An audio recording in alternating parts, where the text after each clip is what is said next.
Hello, everyone, and welcome back.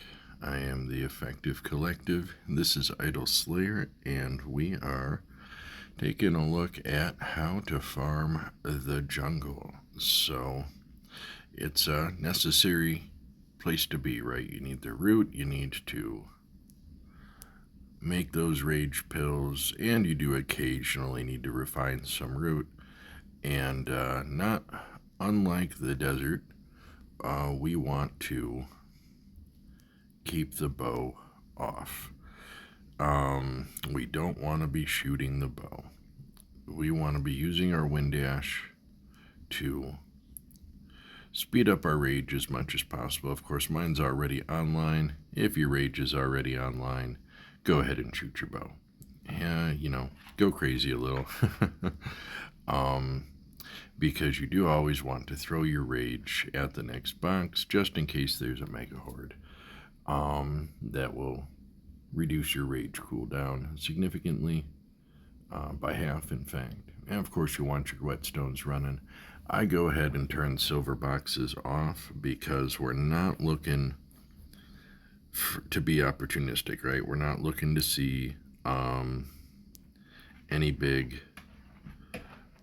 bonuses that we're going to want to rage farm, because if you're stocking up your root, you don't really want to be enticed into spending it while you're doing it. And honestly, the flying enemies here, they spawn in such odd patterns, and they can cause you to miss your ground enemies if you're going for them. So I kind of just ignore them. I do like to wind dash when you see like the big, like those, because that will take a lot off of your rage cooldown. But ultimately, you can kind of just ignore the flying enemies. I do still recommend having a piercing bow on, just because it'll make the mega hordes easier. But ultimately, the patterns they come in, they can kind of cause you to miss your ground enemies. And, they're usually pretty small clusters, with the exception of the big double lines. Of course, it's throwing a ton of those at me right now. But that's fine. That's going to reduce our rage. That's actually the biggest enemy patterns you're going to get in here. The next biggest being the big batches of mushrooms. But you don't want to be missing the plants. They don't spawn super heavily. Other than the giants, they're the enemies that spawn the least. And of course, that's where your roots come from.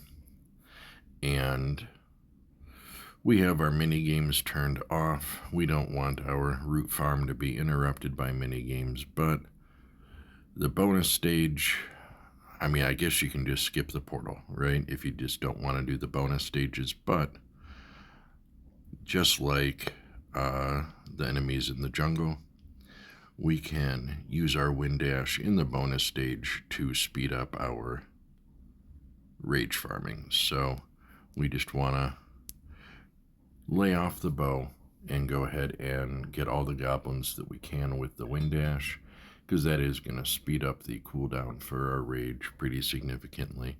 And of course, while we're in here, we're also going to go ahead and get some goblin leather, and maybe, just maybe, an item drop at the end that, if nothing else, will get us a little bit of scrap, and that never hurts.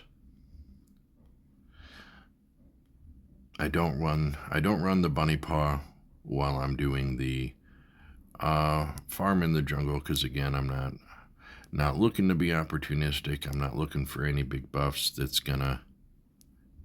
Oh, I couldn't wind dash anymore. I'm not looking for any big buffs that is gonna entice me into wanting to rage. We want to fill up our root as fast as we possibly can, and then move on. And fortunately, the 30-minute portal cooldown is about the window of time that we need.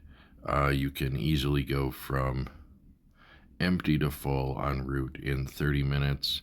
If you're farming like this, just keep using the wind dash. Make sure you don't skip your ground enemies.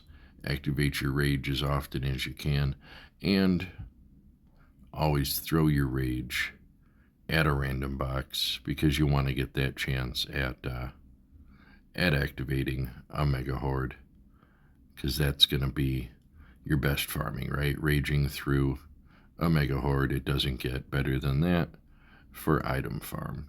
So that's about it. There really aren't any bigger secrets than that. We're going to finish out this bonus stage and then go see if we have our Rage online. You don't get as many souls for the Wind Dash, but right now souls aren't what you're looking for. You're not really worried about souls. You're not really worried about coins. That takes us down to just a minute and a half left on our Rage.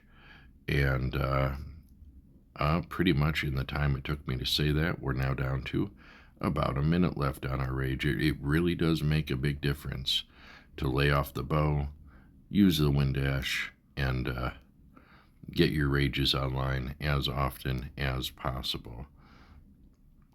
You're occasionally going to get double taps, right? You'll occasionally get unintended bow fire, and that's okay. If you want to reduce the degree to which that might ruin your ability to Wind Dash, you can always not use a piercing bow, and then the arrows will deaden out on the wasps because they're armored. But again, in the event that you have a Mega Horde and you don't have your Rage online, it does help to have a piercing bow. You can always just Wind Dash the flying enemies in a Mega Horde, but that's not going to help you get your root any faster. So that's about it, guys. I hope this helps, and we will see you in the next one.